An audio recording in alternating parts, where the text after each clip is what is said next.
Le Guide des égarés de Maïmonide, première partie, chapitre 64. Sache que par Shem ou nom de l'Éternel, on désigne souvent dans l'Écriture le simple nom, comme par exemple dans ces mots « Tu ne proféreras pas le nom de l'Éternel ton Dieu en vain » Exode chapitre 20 verset 6. Et celui qui aura prononcé le nom de l'Éternel, Lévitique chapitre 24 verset 16. Les exemples en sont innombrables. Quelquefois, on désigne par là l'essence de Dieu et son être véritable. Par exemple, s'ils me disent « Quel est son nom ?» Exode 3, 13. D'autres fois, on désigne par là l'ordre de Dieu, de sorte que si nous disons « nom de l'Éternel », c'est comme si nous disions « parole » ou « ordre de l'Éternel ». Ainsi, par exemple, les mots « car mon nom est en lui » Exode chapitre 23 verset 21 signifient « ma parole ou mon ordre est en lui », ce qui veut dire que le messager est l'instrument de ma volonté et de mon désir. J'expliquerai ces paroles en parlant de l'homonymie du mot « malach ».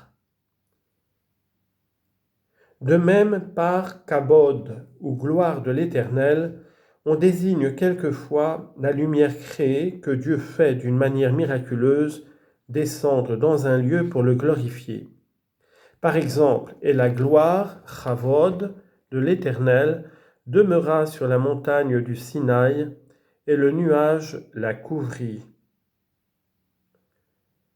Exode chapitre 24 verset 16. Et la gloire de l'Éternel remplissait la demeure. Exode chapitre 40 verset 35. D'autres fois, on désigne par là l'essence de Dieu et son être véritable. Par exemple, « Fais-moi donc voir ta gloire » Exode 33, 18. À quoi il fut répondu « Car l'homme ne peut me voir et vivre » verset 20. Ce qui indique que la gloire dont on parle ici est son essence.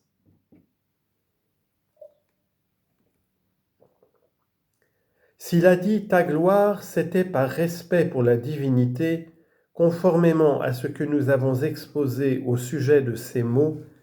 S'ils me disent « quel est son nom ?» Enfin, on désigne quelquefois par « kavod » la glorification dont Dieu est l'objet de la part de tous les hommes, ou plutôt de la part de tout ce qui est en dehors de lui, car tout sert à le glorifier. En effet, sa véritable glorification consiste à comprendre sa grandeur, et quiconque comprend sa grandeur et sa perfection le glorifie selon la mesure de sa compréhension. L'homme en particulier le glorifie par des paroles pour indiquer ce qu'il a compris par son intelligence et pour le faire connaître aux autres. Mais les êtres qui n'ont pas de perception, comme les êtres inanimés, le glorifient aussi, en quelque sorte, en indiquant par leur nature la puissance et la sagesse de celui qui les a produits, et par là, celui qui les contemple est amené à le glorifier, soit par sa langue, soit même sans parler, si c'est un être auquel la parole n'est point accordée.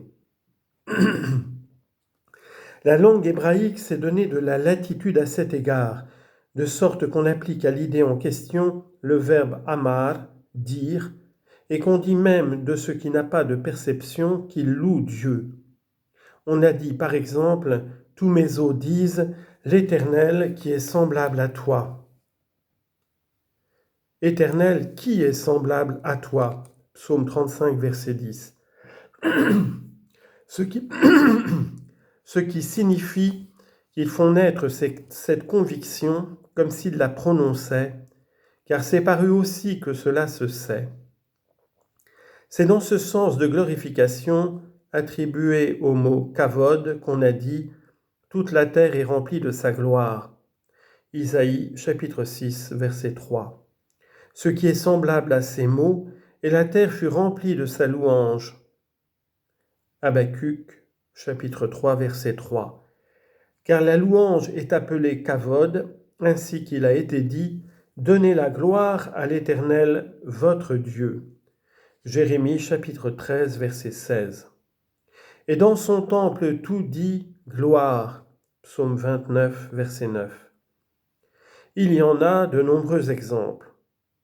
Il faut te pénétrer aussi de cette homonymie du mot kavod et l'interpréter dans chaque passage selon ce qui convient, et tu échapperas par là à de grandes difficultés.